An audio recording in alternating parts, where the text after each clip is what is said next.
कानपुर के रहने वाले प्रदीप कुमार साल 1990 में कुमार के पिता पर रिश्वतखोरी का आरोप लगा और उन्हें एडिशनल जज की सेवा से सस्पेंड कर दिया गया। आज साल 2024 है और 46 साल की उम्र में प्रदीप के एडिशनल डिस्ट्रिक्ट जज के रूप में नियुक्त करने के लिए ज्वाइनिंग लेटर जारी करने के आदेश इलाहाबाद हाई कोर्ट ने दे दिए हैं। लेकिन कभी एक समय पर प्रदीप के ऊपर पाकिस्तान के लिए जासूसी करने के आरोप लगे थे। तो आइए जानते हैं प्रदीप के देशद्रोह के आरोपों से लेकर जज नियुक्त होने की पूरी कहानी। नमस्कार, मेरा नाम है रिया शर्मा और आप देख रहे हैं टीवी नेट डिजिटल। किस्मत कई रंग बदलती है, प्रदीप के साथ भी कुछ ऐसा ही हुआ। इंडियन एक्सप्रेस में छपी रिपोर्ट के मुताबिक साल 2002 में प्रदीप कुमार, जो उस समय एक बेरोजगार 24 साल के कानून स्नातक थे, उन पर पाकिस्तान के लिए जासूसी गतिविधियां करने का आरोप लगा था।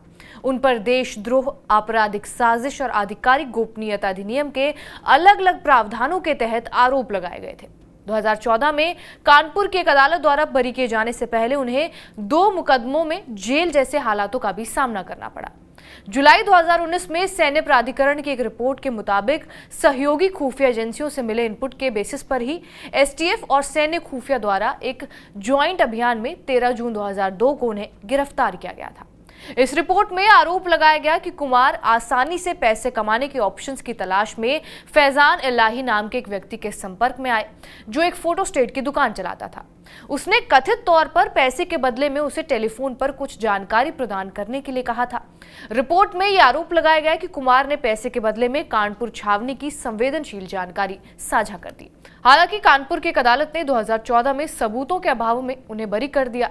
2 साल बाद उन्होंने यूपी उच्च न्यायिक सेवा परीक्षा 2016 के तहत यूपी उच्च न्यायिक सेवा के लिए अप्लाई किया, जिसमें मेरिट लिस्ट में उन्हें 27वां स्थान मिला।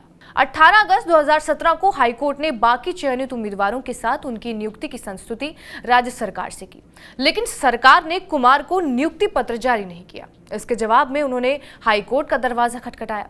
हाईकोर्ट ने अगस्त 2017 में राज्य सरकार को 2 हफ्ते के अंदर मामले को राज्यपाल के सामने पेश करने और उसके संबंधित अधिकारियों से परामर्श करने के बाद अगले ही महीने के अंदर राय प्राप्त करने का निर्देश दिया।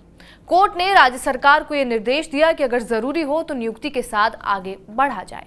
इसके अलावा कोर्ट ने याचिकाकर्ता की नियुक्ति के संबंध में उसकी संस्तुति पर कार्रवाई करने में राज्य के उदासीन रवैये और देरी के लिए 10 लाख रुपए का जुर्माना भी लगाया, लेकिन राज्य सरकार की ओर से इस आदेश को चुनौती नहीं दी गई। इसके बाद राज्य सरकार द्वारा मामले की समीक्षा की गई, जिसने 26 सितंबर 2019 को एक कार्यालय ज्ञापन के माध्यम से याचिकाकर्ता को नियुक्ति करने से इनकार कर दिया। इसके बाद कुमार ने राज्य सरकार के 2019 के आदेश को रद्द करने और यूपी उच्च न्यायिक सेवा में अतिरिक्त जिला न्यायाधीश के रूप में नियुक्ति की मांग करते हुए इलाहाबाद हाई कोर्ट में एक नई याचिका दायर कर डाली। इसी 6 दिसंबर को कोर्ट की बेंच ने राज्य सरकार के आदेश को रद्द कर दिया और इसके परिणाम स्वरूप सभी औपचारिकताएं पूरी होने पर याचिकाकर्ता को 15 जनवरी 2025 से पहले ज्वाइनिंग लेटर जारी किया जा सकता है। याचिकाकर्ता को मौजूदा रिक्तियों के विरुद्ध नियुक्त किया जा सकता है। हाईकोर्ट ने अपने फैसले में ये खास तौर पर कहा कि किसी अपराध का संदिग्ध होना कोई अपराध नहीं है। नागरिक के चरित्र पर यह कोई धब्बा नहीं है। ये कहना है कि किसी नागरिक पर कथित अपराध का शक बना रहेगा और इसलिए उसे उसके द्वारा की गई कठिन मेहनत और सम्मानजनक बरी के फल से वंचित किया जाए। न सिर्फ एक निर्दोष नागरिक को अदालत में उसकी बेगुनाही साबित होने के बाद परोक्ष रूप से दंडित करना होगा, बल्कि ये संविधान द्वारा गारंटेड कानून के शासन के खिलाफ भी सफलतापूर्वक होगा।